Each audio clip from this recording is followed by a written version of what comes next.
오늘 우리가 읽은 말씀이 거라사에서 귀신 들린 자를 고쳐주신 예수님에 대한 마지막 부분이 되겠습니다. 군대 귀신 또는 쉬운 성경에서는 그대로 그냥 레기온이라는 단어를 사용해서 설명을 합니다. 이 군대 귀신이 돼지 떼개로 들어갔고 그들이 그 돼지 떼가 한꺼번에 다 죽게 되었다라는 것을 지켜본 이들이 있었는데 돼지 떼들을 치던 자들이라고 설명을 합니다. 그들이 그 모습을 보고 너무 놀란 나머지 읍내로 이 데가볼리라고 하는 지역으로 갔습니다. 어디로 갔는지에 대해서는 정확하지 않지만 일단 인접한 이 거라사 귀신 들린 자 그 사람과 인접한 마을로 갔을 겁니다. 그곳에 가서 일어난 일들 두 가지인데 하나는 귀신 들린 자에게 일어난 일, 그리고 또 한 가지는 자기들이 치던 돼지떼에게 일어난 일들을 이야기합니다.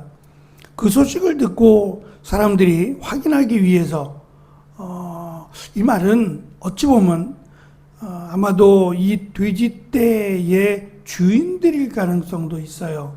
왜냐하면 손해를 입었기 때문에 그것을 확인하기 위해서 서둘러 왔다라는 점이, 만약에 나의 돼지떼가 아니라면 관심은 가질 수 있지만 이렇게 확인하기 위해서 자신이 하던 일을 멈추고 여기까지 쫓아왔으리라고는 생각하기 쉽지 않습니다. 그래서 어찌됐든 이 돼지떼의 주인들일 가능성도 있다라는 점이고, 그들이 정말 그렇게 된 건지, 왜냐하면 이들의 잘못으로 돼지떼를 치던 이들이 잘못해서 이 돼지떼들이 다 죽게 된 것은 아닌지라고 하는 설명을 듣기 위해서 정말 돼지떼가 죽었는지 그것도 확인하기 위해서 한두 마리도 아니죠. 약 2,000마리나 되는 이 돼지떼들이 갑자기 죽었다는 것에 대해서 확인이 필요했다라는 점이고, 또 한 가지는 곁들여서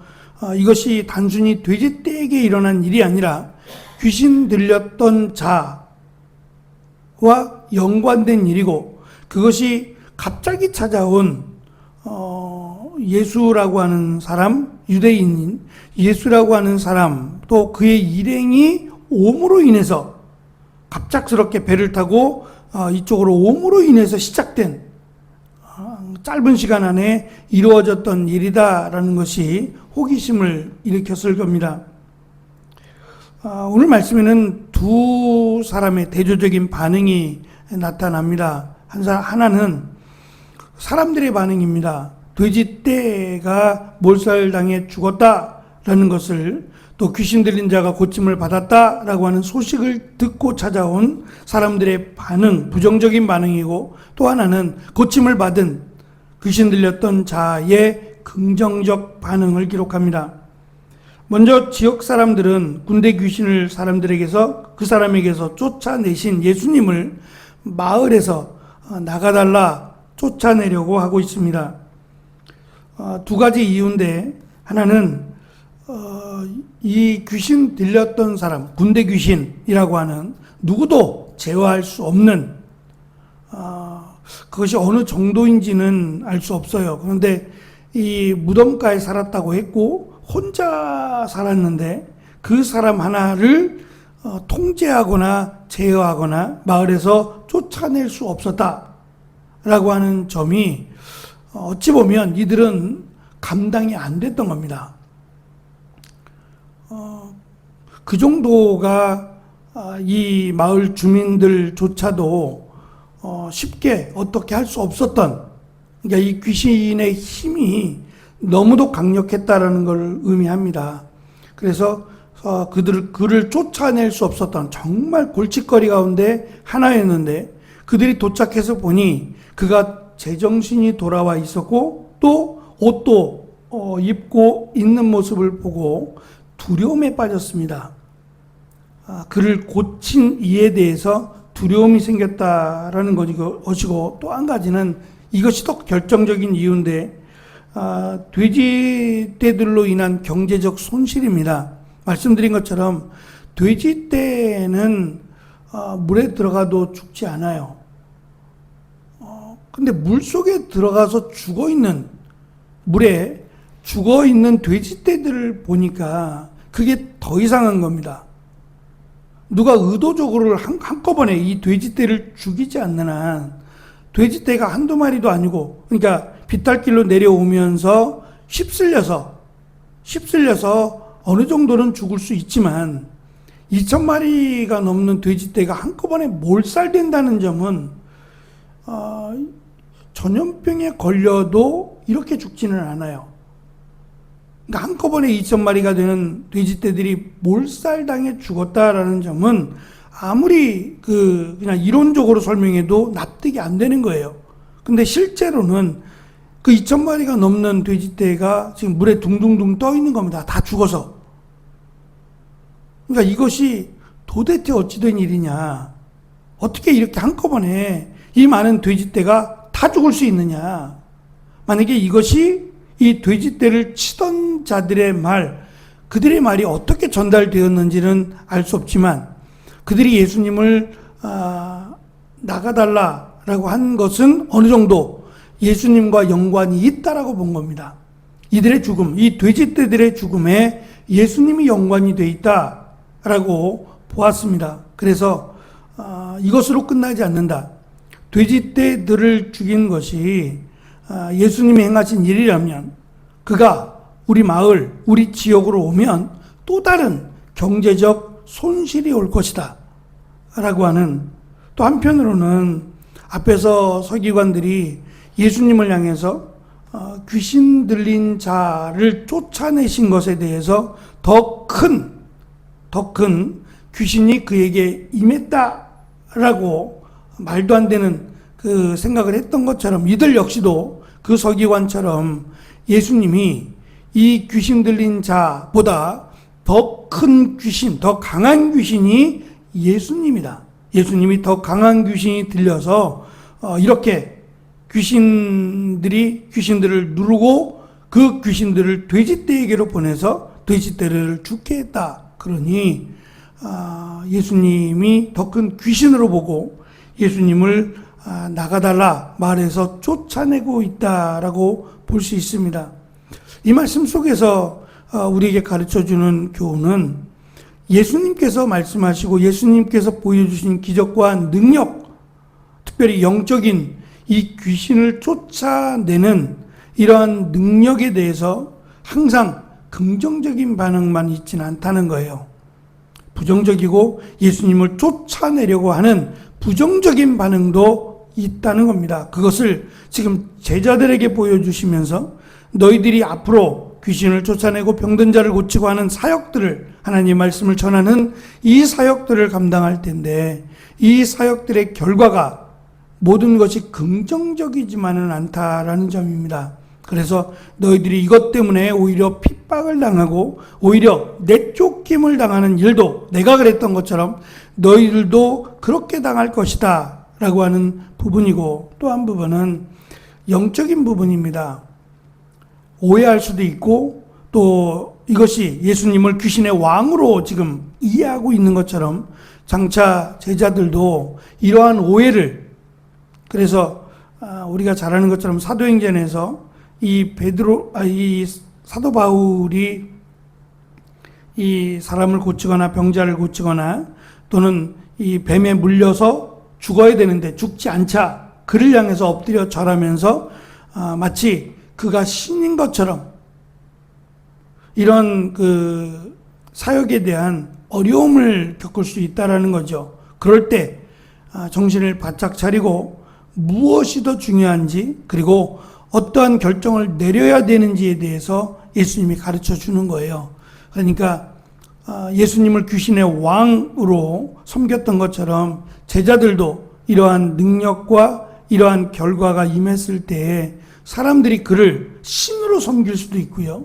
또는 귀신의 왕으로 어쨌든 섬길 수 있다라고 하는 점을 통해서 사역의 능력을 구하는 일도 중요하지만 그것을 행했을 때 내가 예수 그리스도의 복음을 전달하는 자라고 하는 나의 정체성을 잊지 말아야 된다. 사람들이 자신들을, 제자들을 신으로 섬기거나 또는 우리가 지금 보고 있는 이런 교주로 섬기는 일에 대해서 경각심을 가져야 한다. 그것이 정말 하나님이 너희들을 제자로 세운 뜻이 아니다 라고 하는 점을 가르쳐 주시고, 또 이어서 긍정적 반응이 나타나죠. 고침을 받은 이가 예수님을 따라가겠다고, 예수님이 배에 안고 가자, 떠나자라고 그들을 떠나려고 하실 때에 그가, 귀신 들렸던 자가 예수님을 따라가게 해달라고 간청을 합니다. 여기에 대해서 예수님이 허락하지 않습니다. 그가 귀신 들렸던 자이기 때문은 아닙니다. 우리가 앞에서 세리도 예수님이 부르셨던 것처럼, 죄인들도 부르셨던 것처럼 그가 귀신 들렸던 자이기 때문이거나 그가 이방인이기 때문이거나 그를 따라오지 못하도록 하신 이유가 되지 않을 겁니다. 그 이유는 우리가 읽은 말씀에는 기록되어 있지 않습니다. 다만 그에게 있어서 맡기신 일은 가족들에게로 가라는 거예요. 지금 나를 따르는 게 아니라 가족들에게 가고 내가 속한 지역에게 일어난 일, 너에게 일어난 일들을 있는 그대로 전하라는 겁니다. 그것이 그에게 허락하신 일이었어요. 그래서 저는 이 부분도 상당히 조심스럽다라는 생각을 가져보았어요. 그러니까 내가 예수님을 따라야겠다라고 하는 이 주관적인 생각이 절대적이지 않다는 거예요. 아마 이 말씀 때문인 것 같은데, 열린교회의 김남준 목사님, 그분은 자네 정말 그 길을 가려는가? 라고 하는 책을 쓰셨어요. 이게 신학생들, 하나님의 일을 하려고 하는 사람들에게는 거의 필독서로 읽혀지는 책인데, 그 책에 의하면 그렇습니다. 내가 하나님의 일을 하고자 할 때, 내가 부르심을 받았다라고 할 때에 어느 정도는 객관적인 응답에 대해서 시간을 가져보라는 거예요. 그래서 자신을 가장 잘 아는 사람들, 자신을 위해서 기도해 주는 사람들의 의견을 들어보라는 거예요. 가족들이나 또는 친구들이나 또는 자신을 가르쳐 주는 선생님이나 이렇게 조금 자신보다 조금 더 경험이 많고 신앙생활을 잘 하는 분들의 조언을 들어보라는 거예요. 조금 더 객관적인 평가를 내리라는 거죠. 그래서 내 개인적인 사적인 이런 결단만이 아니라 조금 더 객관성을 가지고 의견을 들어보는 것이 좋겠다라고 하는 내용의 책입니다. 또 한 가지는 그렇게 하는 이유가 이 영적인 것만 가지고 하나님의 일을 감당하지 말라는 거예요. 그러니까 영적인 뜨거움, 하나님이 나에게 은혜를 주셨고 나를 부르셨고 나에게 영적인 어떤 은사를 주셨고 이것만 가지고는 하나님을 따른다는 것에 대한 절대적 기준이 되지 못한다는 거예요. 다시 말하면 그것에 합당한 삶이 있어야 된다는 거예요. 더 도덕적이고 더 정직하고 더 사람들에게 칭찬받고 인정을 받는 그런 부분을 결코 외면하지 말라는 거예요. 오히려 믿지 않는 사람들이 그보다 더욱더 신실하고 더 정직하게 살아가니 그런 것들을 외면하고 하나님의 영적인 부분만을 놓고 따라가겠다라고 하는 것은 어리석을 수 있다. 어리석은 결정이 될 수 있으니 진지하게 고민하고 기도하면서 다른 이들, 특별히 믿을 만한 그리고 믿음의 선배들에게 조언을 구하라 라고 하는 내용을 적었습니다. 우리가 예수님께서 이 사람을 왜 따라오지 못하도록 하셨는지 정확하게 설명은 할 수 없습니다. 그러나 중요한 것은 그에 못지않게, 예수님을 따라가는 것 못지않게 지금 그에게 맡기신 가족들에게로 가라. 그리고 그 지역 주민들에게 너에게 일어났던 일들, 내가 예수님을 보고 일어났던 일들에 대해서 있는 그대로 전하라 라고 하는 것이 그에게 맡겨준 사역입니다. 따라가는 것만이 사역이 아니라 또 다른 가족들에게, 또는 주변 지역 사람들에게 그에게 일어났던 일을 그대로 전하는 건 역시 사역이다라고 하는 점을 기억하고, 꼭 목사가 되는 것만이 예수님을 따라가는 게 아니다. 충분히 나에게 맡겨진 일들을 감당하면서도 내가 하나님의 일을 할 수 있다라고 하는 점도 우리에게 가르쳐 주는 말씀이라고 생각합니다. 어쨌든 우리가 예수님께서 보여주시고 가르쳐 주신 일들을 다 내 어떤 기준에서 생각할 것이 아니라 조금 더 객관적인 평가를 해야 될 필요가 있다라고 하는 점을 함께한 제자들에게 말씀하시고, 영적인 어두움으로 깨닫지 못하고 예수님을 쫓아내는 이들을 예수님이 지금은 떠나시지만 포기하지 않으십니다. 포기하지 않고 예수님이 다시 이방인 지역으로 오시기도 하고 제자들을 보내서 나중에 이들을 복음화시키는 일도 하십니다. 그러니까 지금 당장은 이들을 떠나시지만 포기하지 않으신다라고 하는 점도 우리가 기억해야 될 줄로 압니다. 기도하겠습니다.